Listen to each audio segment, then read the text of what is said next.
Ananya Panday might not be the student of the year, but she could be the reader of the year. Out of all of the younger Gen Z actors and actresses, Ananya is the only one who's said during interviews that she likes to read. I read a lot. In fact, she also gives book recommendations on her Instagram. So I thought it would be great to cover the books that she reads in today's video. If you haven't seen my channel before, you can see that I've done all of these videos. I love doing like celebrity book club content. I like to see what these celebrities are reading and what it actually says about them. So I'm very excited to read everything that Ananya has recommended. She is into a lot of Disney content like Peter Pan, Alice in the Wonderland, things that I've grown up reading. She's also super into Sally Rooney and some other books as well. They all seem very popular, very commercial. I don't see anything very different, and maybe that says something about her. I don't know. I hope you like this video and let's get into it. Okay, so Ananya recommended Beautiful World, Where Are You Now by Sally Rooney. I've covered this in another video on my channel. It's about books that are popular amongst Gen Z, and Ananya is Gen Z, so it's not a surprise that she read this. The book is about 4 characters: Alice, Eileen, Felix and Simon. Alice and Eileen are college best friends, and a lot of the book is about their email exchanges and how both of these girls are discussing so many things in the same email. They could be discussing but also economic status in the same email, and we all tend to do that with our friends. Like, we tend to talk about different things, everything under the sun, maybe sometimes in the same evening or during the same conversation. But honestly, I think this book is no plot, just vibes, because nothing actually happens in this book, like nothing major. It's not really building up to anything. I mean, it is building up to the 4 of them actually being in the same house together, but even then nothing major really happens. Sally Rooney is trying to explore a lot of different themes in the book, but I feel like there was no depth in any of the things that she tried to cover. We don't really understand the depth between Alice and Eileen's relationship, or Alice is seeing Felix. Alex is this really popular author and Felix is basically a nobody, and Felix resents Alice for this sometimes, that she's popular, she has money, and Alice is aware of it, but they're still continuing this relationship. Why? We don't get to know. Like, they are like, you know, आपके group में वो couple होता है whom we can't understand why they're together. It's exactly that. But in a book, I would expect that theme to be explored. So just like Ananya's movie Gehraiya, which had no depth, this book also has no depth. But another book that Ananya recommended was Normal People by the same author, which is actually a very beautiful book. It's about Marianne and Connell and how they start a relationship when they're in school, a friends with benefits kind of situation again, like any of your friends or maybe you. But in this case, Marianne comes from a very wealthy family and Connell's mom actually works in his house. Yes, she's the house help in her house. But even then, Marianne and Connell start a relationship. But Connell does not want anyone to know because Marianne is not really popular. Nobody really talks to her. And Connell is the cool boy of school. But things change when they meet again 2 years later, and this in the same uni. And this time, Marianne is the one who's more popular and Connell is basically socially ostracized. So the book discusses love and caste and mental health and economic status. So a very beautiful book. So I would recommend Normal People over Beautiful World, Where Are You Now. This has no Gehraiya, but Normal People could be Ananya's Kho Gaye Hain Hum Kahan. Like, you do not think that it would be that good, but it is that good. As soon as I was done reading this book, I knew I have to film this segment ASAP. It's The Palace of Illusions. It's about the Mahabharat, but from Draupadi's perspective. I know, super interesting. I did not know much about the Mahabharat. Of course, I knew the basics, but I'd never really watched the serial or read the entire story. And I think getting to know the entire story from a female perspective is so different.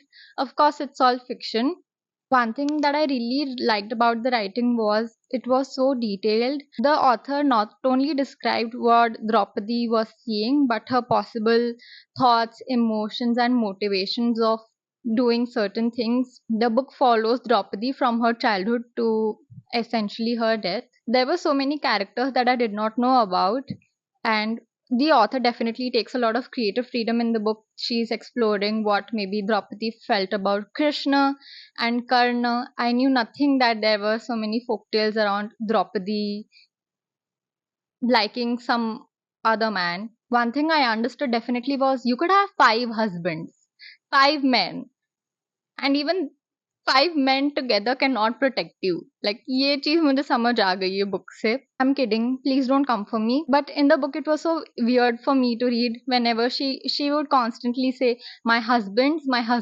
That S was just so weird because we are so used to reading wives. But the book really explores what she felt about each husband. Nakul and Sahadev have not been really described that much in the book, and you actually don't see that many conversations happening between Draupadi and Nakul and Sahadev. But definitely a lot about Yudhishthir and Bhim and Arjun. One thing I think the book lacked was the author barely spoke about Arjun and Draupadi together, and we all know that. I mean, from the tales, we know that Draupadi loved Arjun the most. So I think I would have really liked to see that. But I think the way the author had described the potential love between Karna and Draupadi, so endearing, so different, so old time kind of thing. I don't know, for some reason I was very much invested in that story. So yeah, definitely a 5-star read from me. Yeah, Ananya, I discovered a really good book because of you. Thanks. I was just randomly thinking how Karna and Draupadi, they could just like never be together in this life.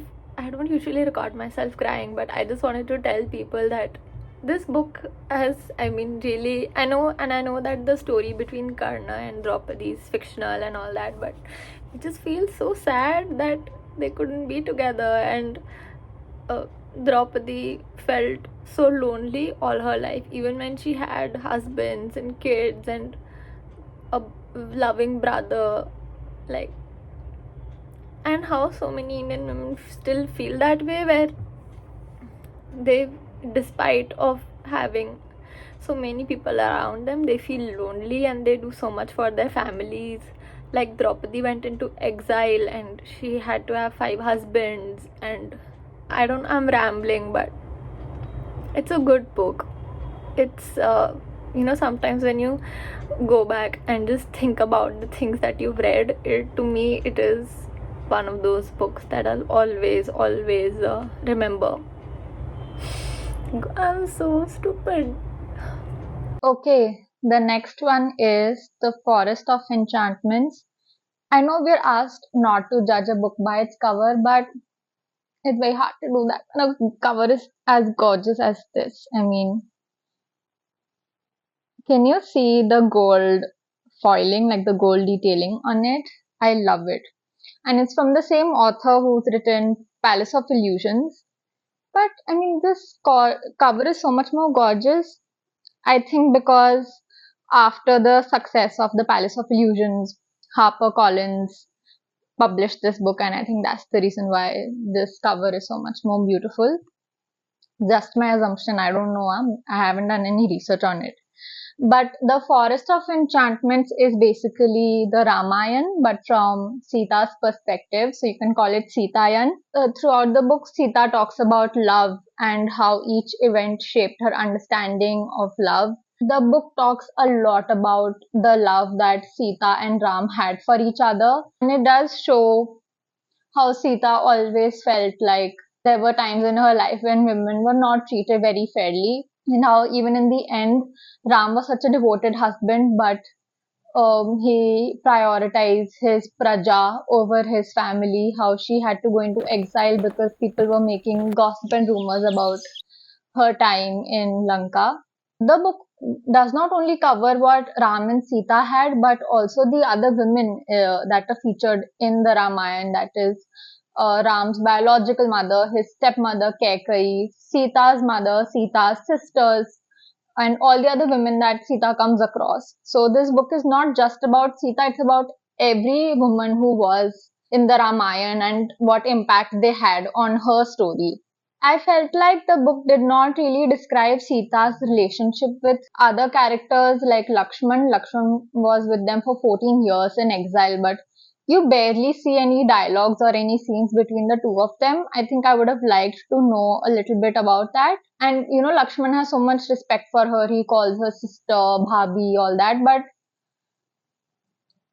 out of is he saying all of that out of obligation, or is it because they genuinely had that kind of loving relationship? So yeah, I would give it like 4 stars, but Palace of Illusions just like took my heart. Now, what do I think about Ananya after seeing her reading list? I think she definitely gravitates towards books that are commercially already popular, that have received already a lot of praise. But I was also not expecting like very offbeat reads from her. But it's good that she's trying to read books that are not just like a silly rom-com. There's some substance there. Sally Rooney, Chitra Banerjee, also Disney's books, like they have so much material and they show the world and different perspectives. And I think that is one thing that she's also maybe trying to do personally. She's trying to find different kinds of scripts. She's taking up different kinds of brand projects. So I think, yeah, Ananya, good going. I just hope that she keeps talking about her love for reading, and maybe some people might actually take encouragement from her and get into reading. So, yeah, thanks, guys. Thank you for joining me today. Let me know in the comments if there's any other celebrity you think I should analyze after seeing their reading list. Please subscribe to the channel if you haven't already. It tells YouTube that you're not just enjoying my content, you're also enjoying other people who talk about books on YouTube, and you would be exposed to a lot more creators who are maybe creating better content than me. So thanks guys, and I'll see you on the next one. Bye.